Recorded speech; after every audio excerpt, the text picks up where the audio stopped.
Bonjour à tous, je vous invite à vous abonner à cette chaîne, à aimer, à partager, à commenter ces vidéos, c'est très important. C'est une manière de nous soutenir. Merci à vous tous. Bonjour Louis Rigaudière. Bonjour Clémence. Alors après le 49.3, le rejet de la motion de censure, les manifestations qui se multiplient, les tensions générées par Macron ne sont pas prêtes de redescendre. Oui, le citoyen n'est pas quelqu'un à qui on va imposer des décisions, à qui on va même proposer des solutions sans être pleinement associé à la réponse. Voici la retranscription exacte des propos tenus par Emmanuel Macron lors de la campagne présidentielle de 2022. Alors oui, je sens que c'est très dur à croire pour certains au vu du contexte. J'ai donc retrouvé l'extrait pour pas que l'on m'accuse de diffuser des citations tronquées. Le citoyen n'est pas quelqu'un à qui on va imposer des décisions, à qui on va même proposer des solutions sans être pleinement associé à la réponse. Cette méthode différente, c'est celle que j'ai voulu porter en campagne avec ce fameux « avec vous ». Autant dire que ça fait peur. Peur de voir un président se radicaliser dans la contradiction aussi rapidement sans exprimer le moindre regret, qui serait pourtant bien légitime. Sans oublier les ministres et autres secrétaires d'État qui nous assuraient la main sur le cœur que jamais le recours au 49.3 ne serait envisagé. Nous ne voulons pas du 49.3. On ne voit pas pourquoi il faudrait utiliser le 49.3. Nous ne voulons pas de 49.3. On ne veut pas utiliser le 49.3. Vous le feriez à regret. Je n'envisage pas cette hypothèse. On a comme une sensation de déjà-vu en réécoutant ces interventions. Il nous avait déjà fait le même coup à l'époque des masques, du pass vaccinal, de l'inflation ou de l'essence. Et aujourd'hui, ils nous disent qu'il n'y a aucun risque de contagion après la faillite de la banque SVB. J'invite donc nos auditeurs et abonnés à se méfier, car maintenant, vous connaissez la musique.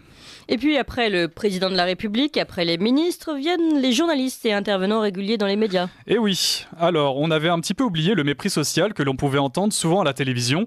Autant dire que depuis la semaine dernière, notre mémoire s'est beaucoup rafraîchie.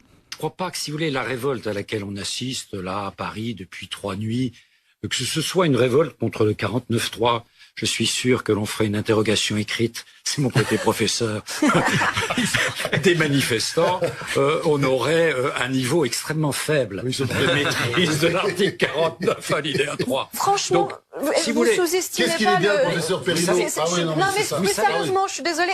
Est-ce que c'est pas leur manquer de respect à ceux qui manifestent dans la rue de pas du tout. Ils brûlent des poubelles, vous voulez dire? Non, mais il n'y a pas que ça. Non, il y a ça aussi. Il y a des poubelles brûlées à Paris, mais globalement... C'est pas très bon pour la planète. Alors, ces paroles provocatrices et ces poubelles qui continuent de s'accumuler laissent croire que nous rentrons peu à peu vers une crise sociale d'ampleur, dont le 49.3 pourrait en être l'élément déclencheur. Mais ce 49.3 caractérise davantage un entêtement du président de la République plutôt qu'une volonté sincère de pérenniser notre système de retraite, qui, entre nous, ressemble davantage à un véritable argument d'autorité pour mieux faire passer la pilule. Et cet entêtement, qui vire parfois à l'obsession, a été précocement analysé dès 2017 par une ex-politique aujourd'hui, Ramayad, qui était d'ailleurs elle aussi candidate à l'élection présidentielle de cette même année.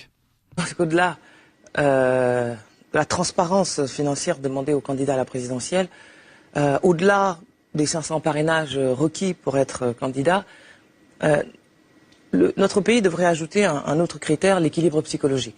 Je pense que c'est important, exactement comme pour les pilotes d'avion. Vous savez, on vérifie, on évalue psychologiquement leur état, pour voir s'ils sont en capacité d'être président. Pardonnez-moi, mais est-ce que vous êtes sérieux? Vous êtes en train de me dire, Ramayad, je pense qu'Emmanuel Macron est fou? Non, mais je suis désolé, mais non seulement on savait qu'il n'avait pas de programme, mais on ne peut pas dire le matin la colonisation est un crime contre l'humanité et s'en excuser le soir. On ne peut pas dire le matin la manif pour tous a été humiliée et le soir expliquer qu'on est pour la PMA et la GPA. On ne peut pas le matin dire qu'il faut légaliser le cannabis et le soir dire tolérance zéro. Il y a un problème, Myriam Makawa. Le problème, c'est que ce candidat n'est pas prêt. Il est amusant de souligner que la contestation s'est déclenchée non pas sur la perte de souveraineté énergétique ou monétaire, non pas sur la désindustrialisation de notre pays, non pas sur l'immigration massive qui déstructure notre société, non pas sur l'inflation qui bat des records chaque année, non pas sur l'insécurité qui explose absolument partout, mais pour une loi sur les retraites dont les conséquences restent infimes à côté des thèmes que je viens d'évoquer. Reste à savoir maintenant si la colère s'étendra sur le saccage programmé de notre pays depuis 50 ans, comme l'avaient fait les Gilets jaunes d'ailleurs, ou bien se contentera à cette simple réforme. L'avenir nous le dira. Et puis vous aussi, puisqu'on vous retrouve évidemment Louis Rigaudière tous les jours et la semaine prochaine pour votre chronique. Merci encore.